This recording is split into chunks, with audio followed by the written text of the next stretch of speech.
T. It's in the name. Welcome into the Helping Healing Humor with Ben and Travis podcast. On today's episode, the legend himself, Jacob Hennigan, returns to talk a little bit about the Joy Rider, the adventures of Ben and Travis and the Joy Rider, and just all of the children's book adventures and the fun that comes along with it, and a lot of the putting up with me and Ben. So some of what our family and friends all get to experience from time to time. We'll have that conversation right after this important message about the Joy Rider. Hey friends, we've got something really special to share with you today, a brand new children's book that's all about faith, family, and finding joy in the middle of life's challenges. It's called The Adventures of Ben and Travis and the Joy Rider. This heartwarming story follows a big brother in a wheelchair who uses his creativity, courage, and a whole lot of love to help his little brother and cousin overcome life's obstacles. Together they show us that joy isn't about what you have, it's about how you choose to face the ups and downs of life. This book is full of fun, adventure, and hope. It's perfect for bedtime stories, Sunday school libraries, or as a meaningful gift for the kids in your life. Plus, it's a great way to start conversations with your family about resilience, compassion, and faith. Pre-orders are open now, and when you order early, you'll be one of the first to get your hands on this inspiring story. Just head over to benandtravis.com/books. That's benandtravis.com/books and pre-order your copy today. Give your kids a story that will make them smile, laugh, and believe in the power of joy. I'm Travis Creasy, the pulpit minister at Westgate Church of Christ in Dothan, Alabama, all the way down here in the southeast corner of the great state of Alabama. That is Ben Hayes, all-pro counselor, also with Highland Park Church of Christ, and the father of the Magnificent Five. That is right, five. Okay, got it. Confused sometimes. Don't give me any more. Ben, how's it going, man? It's going good. It's been a great couple of weeks, really busy couple of weeks. Soccer is now in swing. The playoffs for basketball are happening, so I've felt like I've lived at the school the last couple of weeks.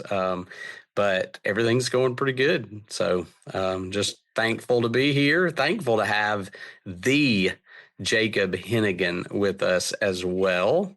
Many of you might know him as Bo Diddley Bob or the Pizza Man. What we know him as is the master illustrator of The Adventures of Ben and Travis. How are you, Jacob? I'm doing great. I would like to say that the pleasure is all mine, but I was told not to lie when I was a child. So no, Perfect. y'all are great, and getting to work with the both of you has been nothing short of the greatest working experience I have ever had in my professional career. And we have not paid him for that plug either. So we'll get up with you later, Jacob. Well, I was told not to lie as a child. So there you go.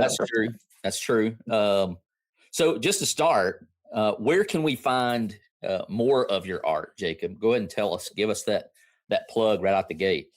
If you are on Facebook or Instagram, my CB handle is the same on both websites. It's Jacob_Hennigan_art.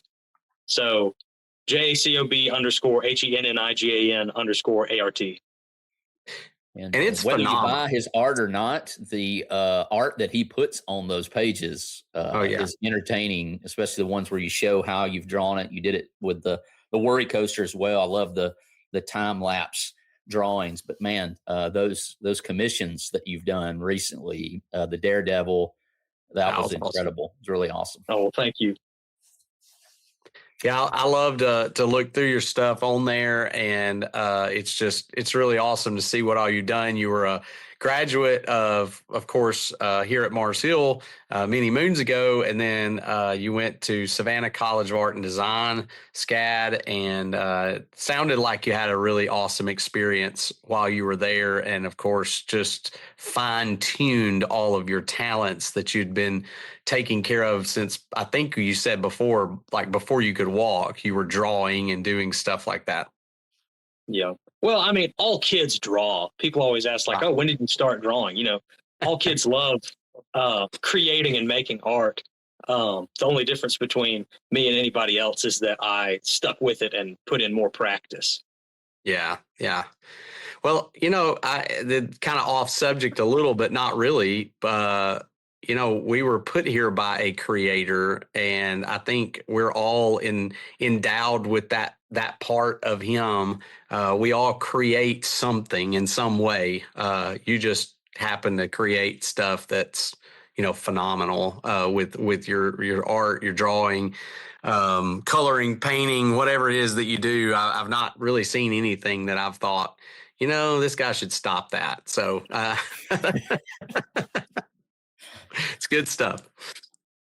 It's an intervention today, if you didn't know, Jacob. We're intervention. Yeah. No, but just tell us a little bit about maybe the inspiration for some of the art in the Joyrider. I know we had the WorryCoaster. We were on here last year talking about that. Maybe some of the shift in the art, any changes. Was it easier that some of it you'd already come up with and you kind of got to be a little more creative this time? But, it's kind of a universe to itself, not that we're looking to make movies or cartoons anytime soon, unless somebody out there. Somebody want to pick it up again. That project. It was definitely, there were some things that were easier and some things that were more challenging this time around because I feel like I got kind of my visual language of how the characters look and how whenever they're imagining things, how that will look on the page and everything. I got a bunch of that figured out with the last book. But that in itself, that has pros and cons because some of the stuff is already figured out. But there's a lot of stuff that is new to this book that I did not do in the last book that now I have to think, okay, well, how do I draw this and make it match the style that I established in the first book? Which basically any long-running piece of art faces those challenges. Like you pick up a comic book and you'll see that the artist, even if it's the same artist, the way they draw the characters in issue 1 looks a little bit different than how they draw the characters in issue 100 or an animated series. It's kind of always evolving and changing, but I tried to play it a little bit close to the chest and make it match the first book as best I could. Was there something, a particular thing you're thinking of? Because I'm in my own mind thinking like what exactly you're referring to, but what are some things that you felt like were some shifts that you tried to make or difficulties that you tried to connect, those two books together with? Well, the main thing that I'm thinking of is the vehicles, because in the WorryCoaster book, I only drew one real vehicle. And it was the church bus at the end whenever they go to the amusement park. And so I did it a little bit wonky and cartoony in the shape language and everything. And now I'm drawing vehicles on almost every page for the Joyrider. And so I'm trying to make that match the visual language of the car that I drew just the one time, the church bus that I drew just the once, but also be something that I can easily repeat page after page after page and it looked consistent. Which it helped that we kind of cast cars as the models. Like we had Bradley in a vehicle that looks a lot like a 68 Charger, and Ben was in a vehicle that looks a lot like a 77 Trans Am. So that helped me as far as finding reference and images of these vehicles from different angles, so I could figure that out in perspective and make it all match. Yeah. And I remember you saying, like, when we first were starting out, you were like, I want to have it where you're sticking up out of the top of the car, this cartoonist, so it doesn't look like I'm trying to draw you through a windshield. And in my brain, I was like, I see where you're going, but that's going to look wonky. But the moment that it came out, I was like, it doesn't look wonky at all. It looks phenomenal the way you had it. It's almost like the kind of cars like the kids drove, would drive, the little automated ones that you drive around in your driveway. So you're kind of too big for it, but so it worked out like perfectly. But it's just always amazing to me when you give some vision. Sometimes in my brain, I'm going, I don't know that's gonna work, Jacob. And of course, you're always right. So there we go. Well, I ain't always right, but I ain't never wrong. But what you were just saying about y'all's faces sticking up out of the tops of the vehicles.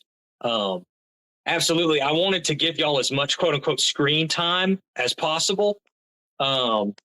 And it's hard for y'all to like portray all the emotions that you're feeling when you're locked behind a windshield. So the first thing that I thought of, and this was a big inspiration for any of the dream sequence when y'all are in the monster trucks and tearing it up, was the illustrations of Ed Roth, Big Daddy Roth, his Rat Fink illustrations. He was like the man when it came to Southern California custom car culture in like the 60s and 70s. And so he was kind of a very influential alt cartoonist for that particular subculture. And then I looked at a lot of Alex Toth. Alex Toth is one of my favorite comic book artists and cartoonists. And he actually did a bunch of work in the 60s for Hot Wheels magazine. Hot Wheels had their own line of comics. And so I was really studying over how they handled speed and velocity and making the vehicles appear as if they have emotions as well. But Big Daddy Roth, especially the way he draws these crazy characters, and the way I drew Bradley coming up out of his monster truck with the big gear shift that's taller than he is. Awesome. That's a direct homage to Big Daddy Roth. He would always draw these monstrous characters, these speed demons, and they would have gear shifts all the way up here, and they're just insane. They've gone insane. They're speed junkies. That's impressive to me because I didn't really think about that till you mentioned it. But then now it's like, well, yeah, like there's a reason why that kind of, triggers our brains, because we've seen that growing up, Ben and I, and which is kind of cool because there's another connection that we didn't really necessarily intend. We want to bring parents and kids together, but like the little Easter eggs that are in it. And so that kind of leads me to my next question for you, Jacob. Which Easter egg in there, and by Easter egg, I mean cultural reference, is maybe your favorite? I know that it's your baby, the whole thing, so it may be difficult to come up with. So if you got a couple of options that you might like. Probably my favorite thing was getting to draw y'all and Bradley as wrestlers. I have been watching a whole bunch of wrestling. I'll play it. I almost always play something in the background while I'm drawing, just so that the silence doesn't drive me crazy. And lately I've been playing a bunch of old episodes of Raw and WCW Nitro and anything I can get my hands on in the background while I am working. And so that helped me a lot thematically, because all that wrestling is storytelling through action. And me making all of this, there are words on the page, but I'm supposed to treat it as if there are no words. I have to communicate the story as if there are no words at all. And so there's a lot of similarities between the visual communication that I do and the visual communication that is necessary if you're a wrestler playing to the cheap seats in the back of the auditorium. Yeah. But also getting to draw y'all as a off-brand parody of Hulk Hogan and off-brand parody of Ultimate Warrior, and then Bradley as an off-brand parody of The Undertaker was really a thrill for me.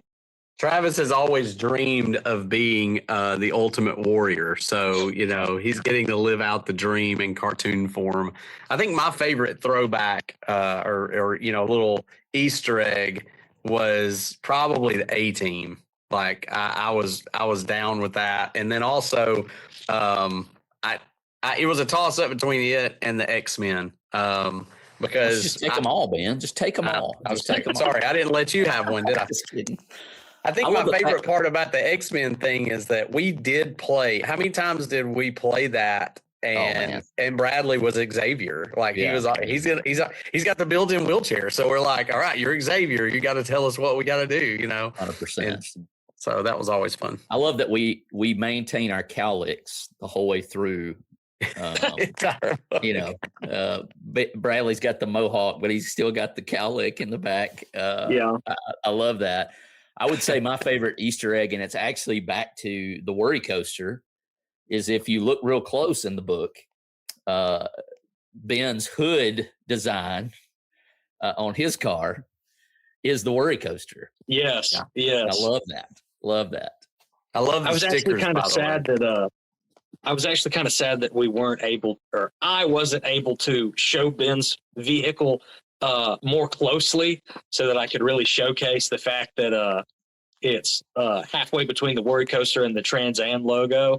But Ben was not the focus of the dream sequence. It was really about Bradley and Travis, and Ben was there for emotional support. When you see Ben running around at CYC with that logo on his shirt, you just holler at him eastbound and down wherever you're at. So there you go. Exactly.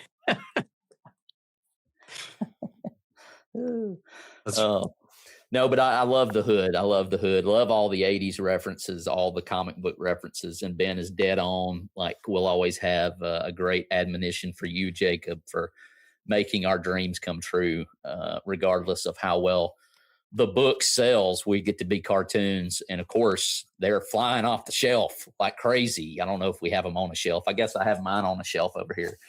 But we do have a lot of orders going out. Ben's having to stay busy, keeping the post office hot, but that's how we like it. And I'll just take a moment to say, if you want a copy, you can go to benandtravis.com/books, and it'll take you to the link. To get a copy of the WorryCoaster, unless you live there in the Shoals or down here in Dothan, you're probably going to have to go to Amazon to do that. You can look it up there. But we also have the combo deal on the Ben and Travis website, where you can get both books, and it ends up being $10 cheaper. If you bought them separate, it's going to be $50. If you buy them together off the benandtravis.com website, you can get it for $40. So just throw that out there. But Jacob, like Ben said, phenomenal job. It's beautiful, a beautiful book.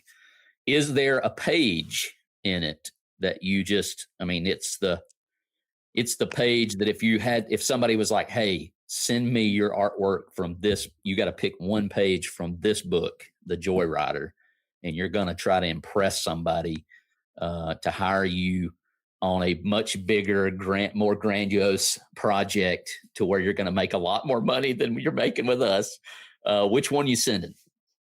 It would definitely have to be the first 2-page spread of the dream sequence, which I'm very proud of. When y'all are gearing up to go into the dream sequence, how Bradley is doing a burnout in his monster truck. And then the next page, y'all take off and you're going so fast that it's leaving trails of flames behind you. But I think the one that was the most successful is the next page following that, where y'all are completely in the dream world, and there is a volcano that is bubbling over, that is erupting, that mirrors Travis's emotional state early in the book. And y'all are ripping past it in the monster trucks. I was particularly proud of how that one turned out.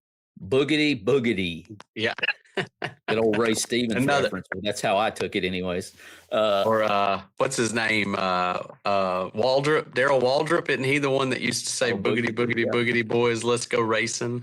I think the NASCAR reference, he originally started doing that in reference to the Ray Stevens song. Really? Yes, That's I think impressive. so. I could be wrong. That's Well, when even my better. head is exploding in anger, that's probably the page my children most associate with, right? That's the face they've seen the most out of that book. Yes. But really neat. I- I got home with yeah. my copies, and my son blew right past me. No hi, Dad. No hey, I love you. No hug. He almost shoved me out of the way and was like, "Where is my Joyrider?" And so you'll be happy to know that he has his. And he is comparing and contrasting between both books, and we've had extensive conversations That's incredible. about that. It's good. I would love to hear his thoughts sometime. Yes, he is. He has opinions and thoughts. Has and, he mostly started good. asking about the third one, or did Yeah. you not He- tell him that there's a third one? He expects the third one like sometime next week, I think.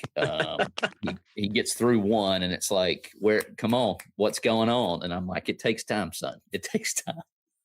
So I think I know the answer to this, but I'm going to ask you for entertainment purposes, Jacob.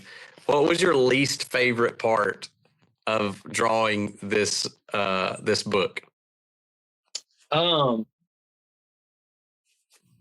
Honestly, probably drawing Bradley's wheelchair, which, it is great that I think it was the right decision to write the book that we did, to create the book that we did. And it is a great source of pride for me that I am getting to provide representation for differently abled people in children's media and all that type of stuff. The same way that Bradley as a child looked up to the representation that Professor X gave him. I'm proud to help y'all carry that torch. But Bradley's wheelchair was just kind of boring to draw over and over and over and over again. Because it didn't provide the same excitement that drawing a monster truck would provide. I would rather draw 5 monster trucks in a row than have to draw the wheelchair again, even once. I just got very, very tired of having to pull those straight lines to describe the form of the wheelchair and everything. I definitely like drawing organic things more than having to get out a ruler and measure straight lines. So definitely Bradley's wheelchair. I'm interested in what you thought my least favorite thing was going to be, Ben. That's what I thought. Well, you had I think you had said something about it, that it was just laborious, I guess, was the thought. Yes, that's a good word for it. Yeah. But I thought your representation of Bradley was spot on. And everybody that I talked to was like, it looks just like him, from the way he holds his hands to the way he drives the wheelchair. But then I loved how you incorporated him, how he drives the wheelchair into how he drives the sports car, how he's driving the Charger, because, he's got that big shift, like you said, that's sticking up, but he's still kind of driving it the way he drives his wheelchair. So I just thought it was a really cool bleed over from the real world to the dream world, that it still represented like his character, his just the way that he's represented in life. And I thought it was a really cool crossover. I tried really hard to represent Bradley in a way that it would be obvious to kids reading the book that he is different from Ben and Travis. He looks a little bit different. And like you said, with the way he held his hands and things like that, it would have been a lot easier for me to draw him looking basically the same as how y'all look, and holding his hands the same as how y'all hold your hands. But I wanted to accurately represent him and his condition and not pull any punches when it came to drawing him, so that the kids reading the book can see, yes, he is different, but he absolutely does not let that stop him. Yeah. That's awesome. Well, Jacob, before we let you flip the script and put us on the questioning block, is there anything else you want to share that maybe we didn't touch on from the book, or maybe that we're going to touch on when you flip over and start asking us the questions that you might like to answer? I don't have anything off the top of my head. I'll probably think of several things I should have said along about 3 a.m. tonight. So, well, but for now, I'm good. I'm taking on behalf of all the kiddos who love this book and all the adults, just give you a big thanks for coming along, partnering up with us, and letting us throw our ideas at you, and then you above and beyond putting them on the page better than anything we could have imagined, for sure. Yes. Well, All right. thank y'all. I would be amiss if I didn't thank y'all as much, if not more, for allowing me to come along on this journey. Thanks for being with us for this episode of the Helping Healing Humor podcast. Be sure to download our free ebook, 28 Days of Focused Living, at benandtravis.com, and receive all of our Helping Healing and Humor extra content directly in your inbox. We look forward to having you join us at the same Ben and Travis time, same Ben and Travis channel.